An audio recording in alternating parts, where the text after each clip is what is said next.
नमस्कार दोस्तों, आप देख रहे हैं फटाफट खबरें। मैं उम्मीद करता हूँ आप फिट और तंदुरुस्त होंगे। तो आज तारीख 5 जुलाई 2025। तो आइए नजर डालते हैं आज की मुख्य बड़ी खबरों पर। ओपन एआई के सोरा को टक्कर देने आया गूगल वीओ 3।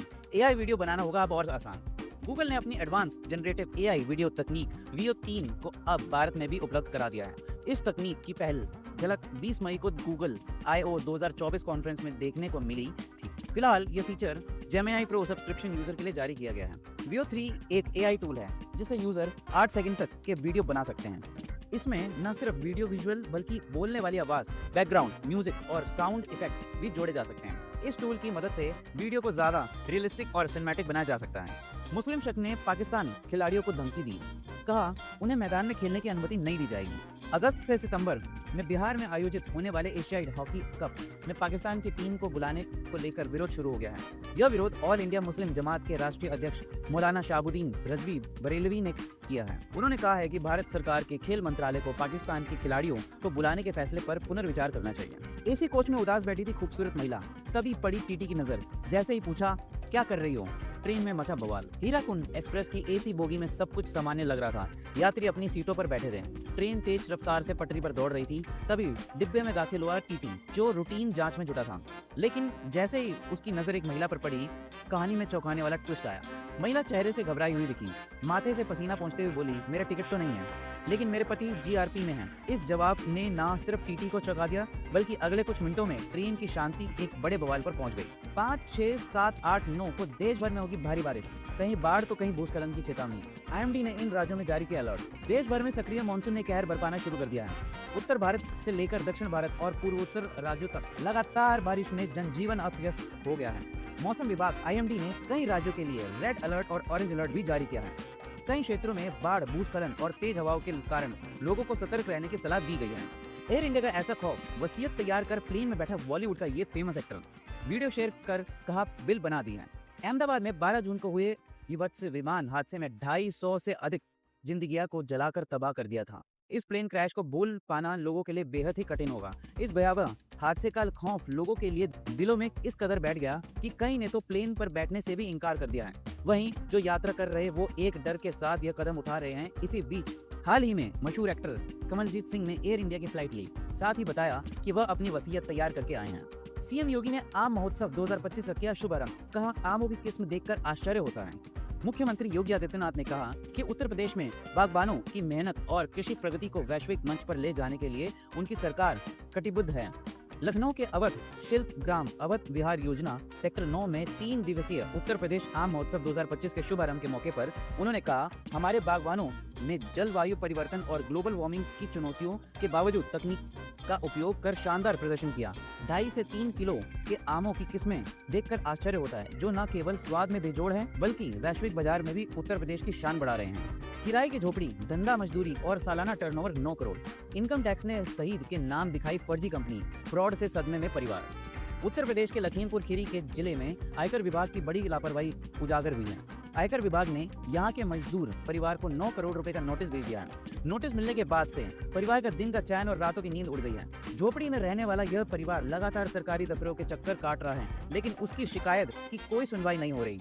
विभाग ने शहीद को 1 साल में 9 करोड़ रुपए से ज्यादा का टर्नओवर करने वाली कंपनी का मालिक बताते हुए एक्शन लिया है। लेकिन हकीकत कुछ और ही है। शहीद किराए की झोपड़ी में रहते हैं। वह एक सेनावृत्ति अध्यापक से किराए की जमीन लेकर उस पर झोपड़ी बनाकर अपनी पत्नी रजिया के साथ 20 साल से रह रहे हैं। Hyundai Venue और Nexon को टक्कर देने आ रही नई Mahindra XUV 3XO। Hyundai Venue और Nexon को टक्कर देने आ रही नई महिंद्रा XUV 3XO SUV 7 जुलाई को होगी लॉन्च। महिंद्रा एंड महिंद्रा इस महीने 7 जुलाई को अपनी sub compact SUV XUV 3XO के अपडेटेड वेरिएंट को लॉन्च करने जा रही है। इस नए मॉडल में डिजाइन और इंजन में कोई बदलाव नहीं किया जाएगा, लेकिन इसे कई नए और प्रीमियम फीचर्स के साथ पेश किया जाएगा। इसमें केवल 2 ADAS, blind view monitor, 360 degree camera, auto hold के साथ electronic parking brake, Harman Kardon sound system, leatherette upholstery, 65W USB-C fast charger और पैनोरामिक सनरूफ जैसे फीचर्स शामिल हो सकते हैं। कंपनी इन नए फीचर्स की मदद से एसयूवी की बिक्री में बढ़ोतरी की उम्मीद कर रही है। इंजन के मामले में कोई बदलाव नहीं होगा। एसयूवी पहले की तरह 3 इंजन विकल्प में मिलेंगे, 1.2 litre, turbo petrol, 1.2 litre direct ignition turbo petrol और 1.5 लीटर टर्बो डीजल इंजन। ये इंजन मैनुअल और ऑटोमेटिक गियरबॉक्स के साथ आते हैं और भारतीय मौसम और सड़कों के हिसाब से अच्छा परफॉर्मेंस और माइलेज देते हैं। पाकिस्तान का बड़ा कबूलनामा। 45 सेकंड में भारत की ब्रह्मोस ने पाकिस्तान सेना को किया असहाय। हाल ही में हुए ऑपरेशन सिंदूर के दौरान भारत ने अपनी सैन्य शक्ति और रणनीतिक क्षमता की जबरदस्त प्रदर्शन किया। 6 से 7 मई तक चले इस अभियान में भारत ने पाकिस्तान और पीओके में मौजूद आतंकियों के खिलाफ निर्णायक हमला किया। यह ऑपरेशन उस आतंकी हमले के जवाब में किया गया था जिसमें 22 अप्रैल को जम्मू कश्मीर के पहलगाम में 26 निर्दोष नागरिक मारे गए थे। सफर का हुआ अंत। 25 साल के बाद माइक्रोसॉफ्ट ने पाकिस्तान में बंद किया अपना कारोबार। दुनिया की दिग्गज और पुरानी टेक कंपनियों में शुमार माइक्रोसॉफ्ट ने पाकिस्तान में अपने लगभग 25 वर्षों पुराने व्यवसाय को बंद करने का फैसला किया है। बिल गेट्स द्वारा स्थापित इस कंपनी में 7 मार्च 2000 को पाकिस्तान में अपने ऑपरेशंस को शुरुआत की थी, लेकिन अब 3 जुलाई 2025 को इसे पूरी तरह बंद कर दिया गया है। माइक्रोसॉफ्ट पाकिस्तान के प्रमुख जावेद रहमान ने इस फैसले को एक युग का अंत बताया है। लंबे समय तक कंपनी ने पाकिस्तान के डिजिटल विकास और आर्थिक सुधारों में अहम भूमिका निभाई, लेकिन अब वहां की बिगड़ती परिस्थितियों के कारण उसे अपना बोरिया बिस्तरा समेटना पड़ा है। केंद्र कर्मचारी के लिए बहुत बड़ी खबर आने वाली है। मोदी सरकार बढ़ा सकती है महंगाई भत्ता, जानिए कितनी होगी बढ़ोतरी। केंद्र सरकार जल्द ही अपने कर्मचारियों और पेंशन धारकों को महंगाई भत्ते मतलब डीए में 4% की बढ़ोतरी की तोहफा दे सकता है। यदि यह प्रस्ताव मंजूर होता है तो मौजूदा 55 डीए बढ़कर 59 हो जाएगा। यह बढ़ोतरी जुलाई 2025 की निर्धारित समीक्षा का हिस्सा होगी। महंगाई भत्ते की समीक्षा साल में 2 बार होती है, जनवरी और जुलाई। पिछली बार जनवरी 2025 में 4% की बढ़ोतरी की गई थी, जिससे डीए 51% से बढ़कर 55 हुआ था। माना जा रहा है कि जुलाई 2025 की यह संभावित बढ़ोतरी 7वें वेतन आयोग के तहत आखिरी हो सकती है, क्योंकि आयोग का कार्यकाल 31 दिसंबर 2025 को समाप्त हो रहा है। पहले बनाया करोड़पति, फिर किया बर्बाद, अब फिर दौड़ने लगा यह शेयर, लग रहे हैं अपर सर्किट। एक वक्त पर निवेशकों को करोड़पति बनाने वाला स्प्राइट एग्रो लिमिटेड का शेयर अब फिर से चर्चा में है। एक लंबी गिरावट के बाद इस शेयर में बीते 2 दिनों से 5% के अपर सर्किट लग रहे हैं। गुरुवार को यह शेयर 3.25 रुपए पर बंद हुआ था। शुक्रवार को भी इस शेयर में अपर सर्किट लगा था। कंपनी ने हाल ही में एक्सचेंज को जानकारी दी कि उसने 102 करोड़ रुपए का एग्री कमोडिटी ऑर्डर पूरा कर लिया है। इससे पहले भी कंपनी कुल 299 करोड़ मूल्य के ऑर्डर पूरे कर चुकी है। इन खबरों के चलते निवेशकों का कुछ भरोसा फिर लौटता नजर आ रहा है। जींद में HIV का कहर, 3 महीने में 62 नए मामले, मरीजों की संख्या 2500 के पार।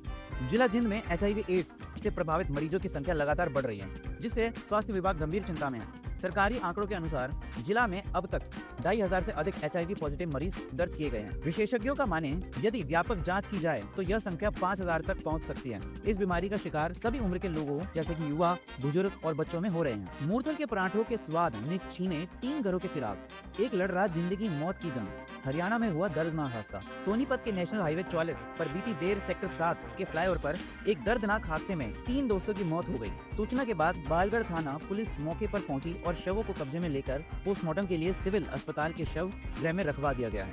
फिलहाल बालगढ़ थाना पुलिस हादसे की जांच में जुटी। युवाओं की उम्मीद को झटका। हरियाणा में अब तक इन विभागों की रद्द हुई भर्ती। हरियाणा कर्मचारी चयन आयोग HSSC ने संयुक्त पात्रता परीक्षा CET 2023 के तहत प्रस्तावित 8653 पदों की भर्ती प्रक्रिया को औपचारिक रूप से रद्द कर दिया है। कुछ दिनों पहले सरकार द्वारा इस भर्ती को रद्द करने के निर्देश जारी किए गए थे, जिसके बाद अब आयोग ने आधिकारिक पत्र जारी कर इसकी पुष्टि कर दी है। यह अब सभी पद आगामी CET 2025 में सम्मिलित किए जाएंगे और पुनः विज्ञापित किए जाएंगे। ऐसे ही मुख्य खबरों के लिए हमारे चैनल को सब्सक्राइब करें, वीडियो को लाइक करें और अपने दोस्तों में शेयर करें। नमस्कार।